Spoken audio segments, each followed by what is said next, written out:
Hutan hujan Amazon, sebuah tempat yang sangat berperan penting dalam keberlangsungan hidup manusia. Karena faktanya, hutan ini menyumbang sebagian besar oksigen yang ada di muka bumi ini.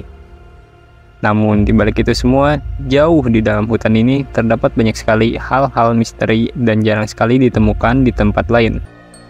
Jadi, ayolah sekarang kita bahas soal misteri hutan hujan Amazon. Kira-kira ada apa aja ya di dalamnya? Oke, siapkan headset Anda dan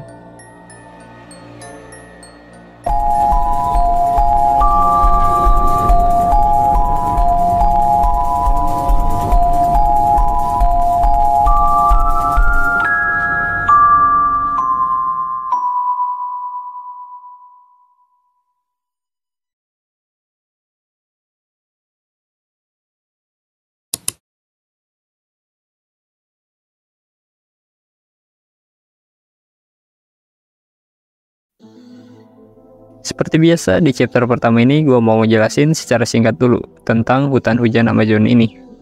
Karena siapa tahu ada yang masih belum kenal kan sama hutan Amazon ini. Oke, jadi hutan hujan Amazon adalah sebuah hutan yang terletak di sebagian negara Amerika Selatan. Sebut aja kayak Brazil, Peru, Bolivia, Kolombia, dan masih banyak lagi. Intinya hutan ini bisa terdapat di berbagai negara, dikarenakan hutan ini memiliki luas yang sangat besar, yaitu sekitar 5,5 juta kilometer persegi. Wah, asli gede banget ya. Selain itu, di hutan Amazon ini terdapat banyak sekali satwa-satwa ataupun hewan-hewan yang hanya bisa ditemukan di tempat ini. Sebut aja kayak tarantula raksasa, semut peluru, arapaima, anaconda, kaiman hitam, dan masih banyak lagi yang gak bisa gua sebutin satu-satu karena yang pasti bakal kebanyakan. Tapi kalian jangan salah, selain mendapatkan julukan paru-paru dunia, hutan Amazon ini memiliki julukan lain yang membuat orang berpikir dua kali jika ingin masuk ke dalamnya, yaitu neraka hijau. Hah? Apa maksudnya tuh? Oke, supaya lebih seru, di sini gua ada satu cerita berdasarkan kisah nyata tentang seseorang yang merasakan benar-benar neraka hijau ini selama berminggu-minggu, di mana dia terjebak di hutan Amazon. Siapakah dia? Mari kita bahas.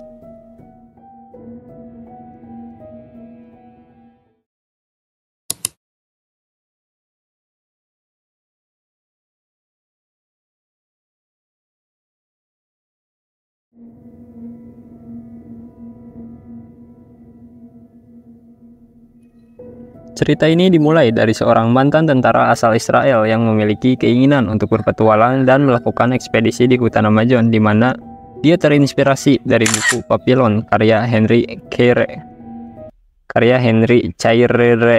Saya ngaranna euy. Henry Cairere. Sasi ya, kumaha sih bacana Henry? Geus lah ku Google we. Oke, Google bantu aku. Henry Cairere.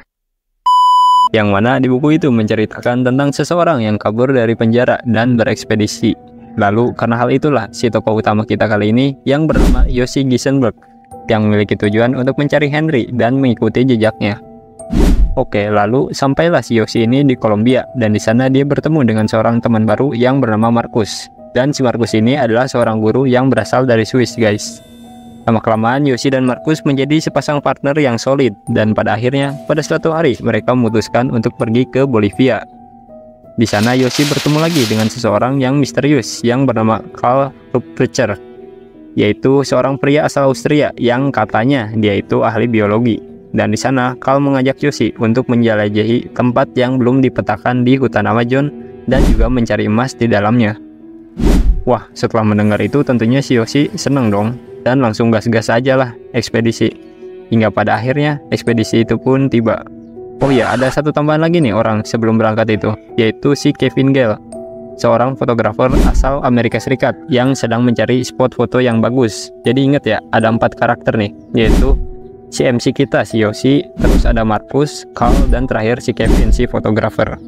Mereka berempat pun berangkat ke Apollo La Paz, dan di sana mereka mulai menyusuri hutan. Tapi lama-kelamaan perbekalan mereka ini semakin sedikit, dan bahkan diceritakan mereka juga terpaksa harus memakan seekor monyet agar tidak kelaparan.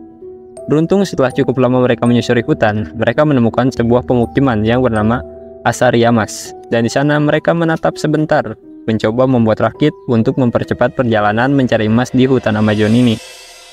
Setelah selesai membuat rakit dan mulai perjalanan mereka di sungai, tiba-tiba Carl mengatakan bahwa dia ingin melanjutkan perjalanan ini lewat jalur darat aja, karena faktanya dia ini tidak bisa berenang.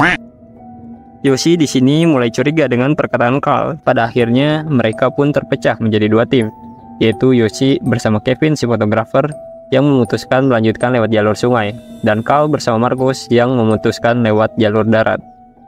Yoshi dan Kevin melanjutkan perjalanan mereka menyusuri sungai, namun ternyata ada sesuatu yang menantinya di depan, di mana terdapat sebuah air terjun yang membuat kedua orang ini panik, dan pada akhirnya mereka berdua pun terpisah. Namun di sini beruntungnya si Kevin itu berhasil terdampar di sebuah pantai, sedangkan si Yoshi terjatuh ke air terjun dan tersesat di tengah neraka hijau ini. Di sisi lain, Kevin rupanya ditemukan terdampar di pantai oleh warga sekitar, dan sesudah itu dia pun menghubungi konsulat Israel dan Austria untuk meminta bantuan kepada mereka. Dan di sini terungkaplah bahwa sebenarnya si Carl itu adalah seorang buronan dan semua kisahnya itu adalah tipuan belaka. Kembali lagi ke si Yoshi yang semakin tersesat. Dia mencoba mencari desa dengan bermodalkan peta yang ada. Namun selama sudah berminggu-minggu, dia tak kunjung menemukan jalan keluar, dan dirinya sudah pasrah jika harus mati di hutan Amazon yang mengerikan ini. Oh iya, selama tersesat di hutan ini, Yoshi banyak sekali menemukan berbagai rintangan, mulai dari dirinya yang hampir tenggelam karena banjir, diserang hewan buas, sampai-sampai dia juga katanya sempat berhalusinasi bertemu seorang wanita yang menemaninya dan menjadi motivasinya untuk tetap hidup. 3 minggu pun berlalu, Yoshi memutuskan untuk kembali ke sungai dan harap-harap ada seseorang atau warga lokal yang lewat. Namun beruntungnya benar saja di sini, ternyata Kevin yang kebetulan lewat bersama warga lokal menemukan Yoshi yang sudah kurus kering dan sangat terlihat tidak sehat tanpa pakaian di tepi sungai. Dan pada akhirnya Yoshi pun berhasil dievakuasi. Tapi tunggu, apa kalian masih ingat sama si Carl dan Marcus? Lah iya, kemana ya mereka? Dan faktanya guys, mereka ini tidak pernah ditemukan jejaknya hingga saat ini. Meskipun berbagai upaya telah dilakukan, namun tetap saja Carl dan Marcus tidak pernah terlihat lagi sejak hari itu dan tersesat di neraka hijau hutan Amazon.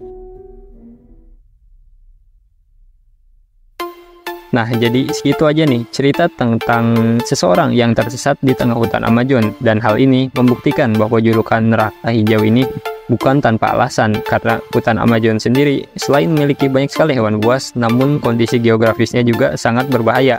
Apalagi kalau hujan, air sungai itu bisa naik sampai ke darat dan menenggelamkan pohon-pohon di sekitarnya.